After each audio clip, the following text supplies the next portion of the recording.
Good day, happy Friday everyone. Ayan. Wala na tayong magawang premiere kundi laging road trip. Ayan.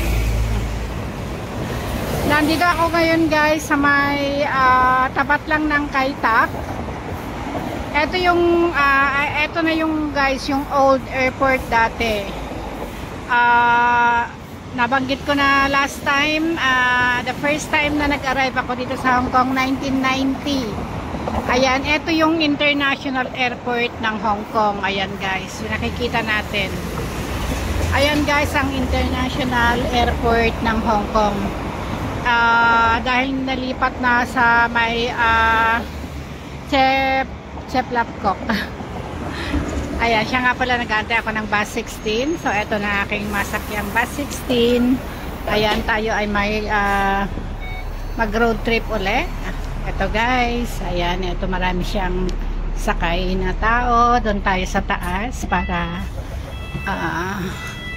tayo ay may guys, meron tayong space dito sa harap. So, mas maigi pa.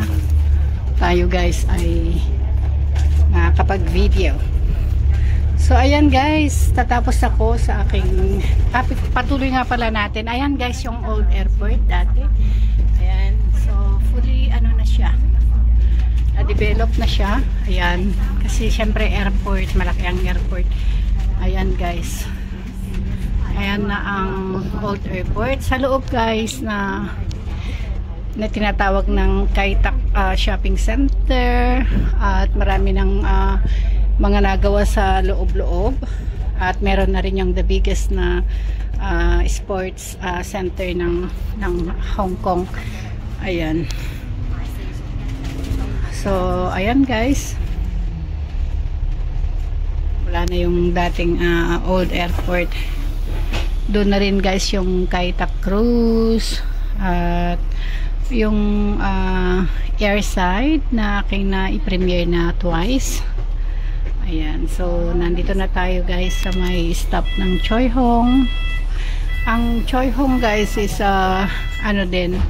meron siyang MTR, and isa ring very popular na lugar ng Kowloon side kasi wala pang MTR ang dati ang Sai Kung, at hindi masyadong convenient guys ang papunta doon. So may mga tao naman na doon na talaga sa may Teo Keng Leng or Chongpan o nag-access towards Sai Kung, pero marami pa rin tao na nag-i-interchange dito sa lugar ng Choi Hong. Ayan. So now dito tayo ngayon sa Ping Shek. Ayan, lugar ng Ping Shek, Kowloon. Ping Shek bus stop, and still opposite side ng Kaitak guys. Kaitak pa rin, part pa rin ng dating airport dun dito sa opposite side. So ayan guys, towards Kowloon Bay.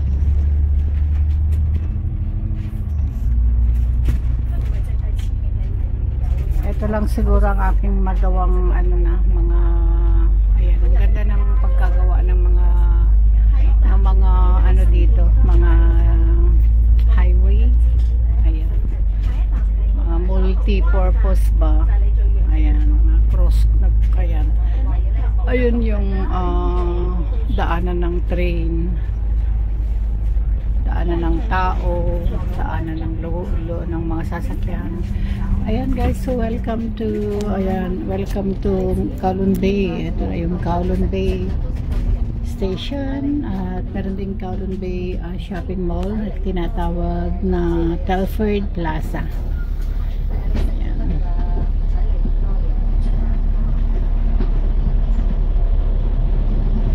Ganda ang panahon ngayon guys. Ayan, kahapon siya humid, kaya lang guys, kahit na mainit ang may sinag ng araw, ang pangit pa rin ng weather kasi ma-humid ba, mabigat sa katawan. Ayan, lalo na sa mga katulad nating thunder na may Rayuma. Ayan, busy ang mga tao sa mga road construction, road improvement. Ang Hong Kong guys, hindi talaga tumitigil sa paggawa at pag-improve ng mga daan. Kaya ang mga construction staff, yung mga taong nagtatrabaho sa construction, as long as na may mga connection, ayan guys, hindi sila nawawala ng trabaho. At ang maganda sa construction, ang kanilang sahod ay malaki. Ang ano lang, mainit. At minsan guys, kung ang nakita mong grupo or ano bang tawag nito, yung nag-hold na mga sahod o kaya may mga manloloko din minsan. Ayan guys, so everywhere may maganda, may pangit, may mga bagay na hindi talaga perfect.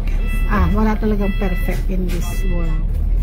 So ayan guys, tayo ay towards Ngau Tau Kok, ayan, and then Khao Phuong Toc.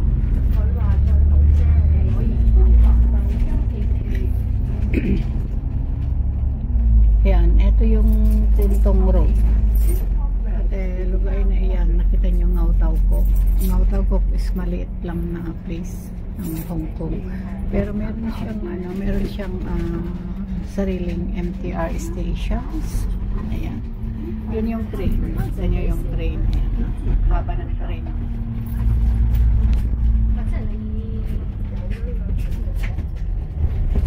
So ayan guys, dito tayo ngayon sa Ngau Tau Kok.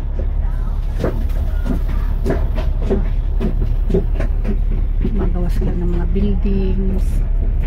Ayun, may train ulit sa taas. Daan na ng MTR yung sa taas. Haba. Ang ganda.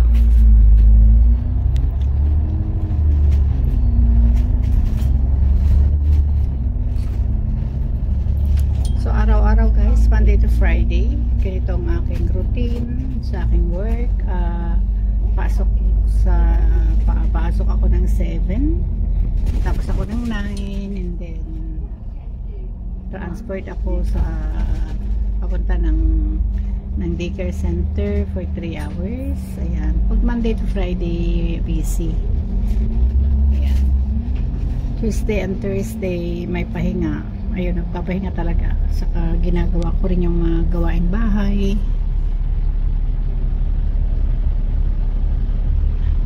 At ayan nga guys, marami pang mga iniisip kaya hindi nakakapag-concentrate. Ayan, may train na naman sa taas.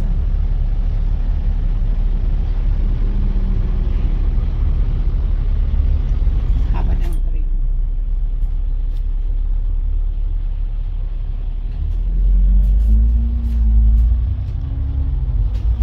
So ayan, tayo sa may Puntong. Ang Puntong guys, dati ano siya, hindi, walang mga ganyang building. Ano na rin, develop na rin guys ang Puntong. Marami ng malalaking buildings. Yung mga lumang mga buildings talaga na demolish na rin at pinalitan na ng malalaki at talagang napakaganda naman. Ayan, so may mga hotels na rin dito. Dati wala, ano kasi dito factory dito guys. Now ano na, mga office at grade B na ata ang mga offices dito. Marami na rin lumilipat from grade A kasi guys mahal ang rent at saka ang business ay hindi masyadong okay as of now.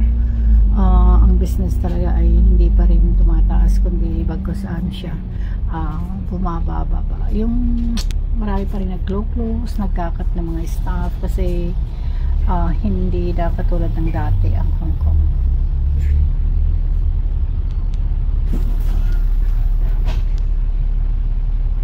So ayan guys, magtatapos na tayo dito sa ating premiere for today. Hanggang dito sa Puntong na lang tayo. Para naman next time meron ba akong ma-premiere na road trip from Puntong to something. Ayan. Once again, shout out sa lahat na nandito at nanonood ng aking premiere. Thank you guys. Salamat sa host na nagpa-premiere dito. Pag sa 3, ayan. At ang the whole team na laging naka-support. Salamat sa inyong lahat. Thank you so much. Thank you very much talaga. So ito, Kuntong tayo. Ayan yung Human Street. Dati guys, mga luma-lumang building lang yan dyan. Ayan. So okay, thank you. God bless you everyone.